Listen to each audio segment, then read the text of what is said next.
Hello and welcome back to the channel. In this video we're gonna take a look at Marvel Legends movie Deadpool. Now, this is technically Deadpool 2 Deadpool that was released in a 2-pack with Negasonic Teenage Warhead. But because this guy was recently re-released and because I really enjoyed Deadpool and Wolverine, I thought that this is the right time for me to make a review of this figure. I bought the set loose, so I don't have the original box, but who cares, right? The figure is what really matters here, so let's get started. I think that the overall proportions look good. It really looks like a guy in a suit. I love the head sculpt. I think that it turned out great. There is a nice texture on all the red parts of the suit. I also love the fact that the pieces like the strap over the chest and the belt are sculpted separately from the rest of the body. What I don't like is that the two guns in the holsters are glued to the holsters and it's hard to remove them without damaging them. Other than that, the overall sculpt is great, and same goes for the paint job. His katana sheets are glued to his back and the swords can slide in and out. Same goes for the baby knife. Now let's take a look at his articulation. The head is on a ball joint and then there is another ball joint at the bottom of the neck, and so you do get some nice range of movement, but for some reason the neck, even though it has a joint, doesn't move that much. But you get a side-to-side movement, a slight tilt. He looks down this much, up this much. There is a nice butterfly joint, but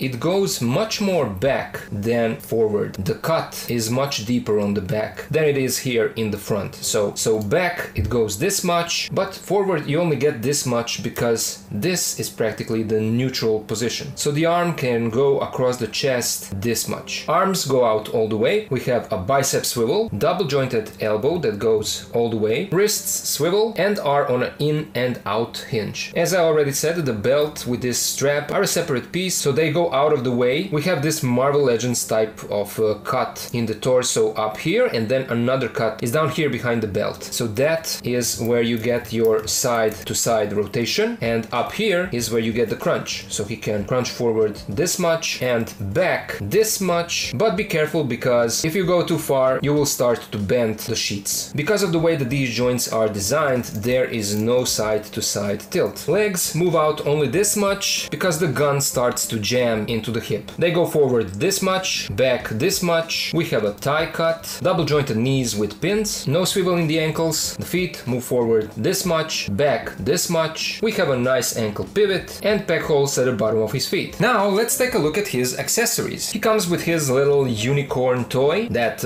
we all know from the movies, and I love the way that it's sculpted. It has all of these wrinkles and like seam lines so that you know that this is actually a toy. There's not that much paint here. It's molded in a white plastic, but the eyes are painted blue and then the horn is painted in like a gold yellow color. He comes with 4 pairs of alternate hands, and the first pair, the fisted hands, are already on the figure. You also get a pair of open hands, and I like that they decided to give you 2 pairs that match Deadpool 1 gloves, on which these details are not painted in silver. And then you also get 2 pairs from Deadpool 2, on which you see that these details are now painted in silver, and these are his gripping hands for holding his katanas and his knife. And then you also get a pair of trigger finger hands, and unlike the other 3 pairs, these have a hinge that goes up and down. He comes with 4 guns, but as I already mentioned, 2 of them are glued inside of the holsters. Technically you can remove those with some hot water or hair dryer or maybe even some kind of tool, but then again I didn't want to damage the figure. But he also comes with another pair of guns that are molded in a black plastic. It's a nice sculpt, but there is no paint on it, no weathering, no nothing. And the way that they are designed, they don't really look like live action real guns. They kind of look more futuristic, if you know what I mean. But there that is. He comes with a pair of his katanas that are nicely sculpted. They have black handles and silver blades, and they look fairly simple. And as you saw, you can storage them inside of the sheets on his back. And finally he comes with his little baby knife, which is, you know, a small accessory, but for what it is well sculpted. There are even some small details here on the blade, these small sculpted lines. So yeah, a nice little accessory. Now let's compare our Marvel Legends Deadpool with some other figures. Here he is with the SH Figure Arts Deadpool 2 Deadpool, which has a much darker costume, and then the Mafex comic version of Deadpool Deadpool, but this is actually an AliExpress KO bootleg. And it's a nice bootleg, if I might add. Here he is with Marvel Legends movie Logan, Wolverine, and Negasonic Teenage Warhead that came in a 2-pack with this Deadpool. Here he is with Mayfax X-Force Wolverine and Mayfax X-Men Gambit. And finally, here he is with Marvel Legends House of X Wolverine and Marvel Legends AliExpress bootleg Juggernaut. So all in all, this Marvel Legends Deadpool to me is a fantastic figure. An absolute action display recommendation. The overall look is beautiful, it's a faithful representation of the movie version of the character, the proportions, sculpt and the paint looks good, articulation is what you usually expect from Marvel Legends line, so you know that you'll have a lot of fun posing this guy around. I know I did, stay tuned for a posing video. The number of accessories here is good. It's definitely much more than what I used to seeing with their Black Series line. If I would nitpick, an alternate head with surprise look or few gun firing effects would make this a perfect release, but even without those things, I think that this is still a strong release for the line. With the price of $25 to $30 or euros, this is really hard to beat. And because this is such a sought after figure for which the price has jumped on the secondary market, it's great that Hasbro decided to re-release it. I hope that those who missed out on the first release were now able to finally add this guy to their collection. So that was my review of Marvel Legends Deadpool 2 Deadpool. And now I would love to hear you guys. What do you think about this figure? Do you have it or not? Were you able to get it this time? Let me know your thoughts down in the comments section. As always, a special thank you goes out to my supporters on Patreon for helping me to keep this channel alive. And of course, to all the rest of you guys, thank you so much for watching, thank you for being here, and I'll see ya in the next video.